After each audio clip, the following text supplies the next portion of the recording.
रायगढ़ राज्य में जग्गी नाम का एक बेहद आलसी, धूर्त और एक नंबर का बदमाश व्यक्ति रहता था।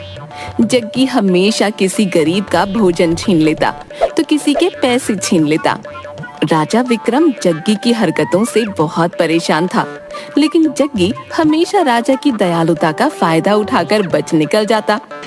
एक दिन जग्गी एक पेड़ के नीचे आराम कर रहा था कि तभी उसने देखा गांव के मुखिया सुखिया चाचा बड़े सज धज कर राजमहल की ओर जा रहे थे। अरे इतना सच धज के कहाँ जा रहे हो मुखिया जी? क्या राजमहल में कोई दावत वगैरह है क्या? जग्गी की बात सुनकर गांव का मुखिया जग्गी के पास आकर बोला, बिल्कुल सही कहा तुमने जग्गी। क्या तुम्हें नहीं मालूम, राजा विक्रम ने आज पूरे गांव को अपने राजमहल में दावत दी है। किस खुशी में? जहाँ तक मेरी जानकारी है तो आज तो राजा का कोई जन्मदिन भी नहीं है।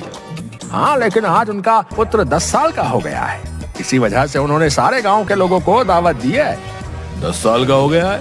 भला उसके 10 के होने से पूरे गांव की दावत का क्या संबंध? दरअसल पंडित जी ने राजा विक्रम से ऐसा करने के लिए बोला है। उन्होंने कहा है कि अगर वो ऐसा करेंगे तो उससे उनकी प्रजा और ज्यादा सुखी रहेगी। और तुम तो जानते ही हो कि राजा विक्रम कितने दयालु हैं और अपनी प्रजा के लिए वो कितनी चिंता करते हैं। अब फिर तो काफी अच्छे अच्छे पकवान भी बने होंगे। ये भी कोई कहने की बात है जग्गी? अरे राजा के घर पर दावत है भैया, तो जाहिर सी बात है एक से एक अच्छे पकवान बने होंगे। तो फिर तो अच्छी बात है मुखिया जी। आप चलिए, मैं भी तैयार होकर कुछ ही देर में राजमहल पहुंचता हूँ। हाँ। जग्गी की बात सुनकर मुखिया जोर जोर से हंसता हुआ बोला, लगता है तुझे किसी ने अभी तक ये नहीं बताया जग्गी कि राजा विक्रम ने सबको दावत दी है सिवाय तेरे। क्या मतलब? मतलब ये कि राजा विक्रम के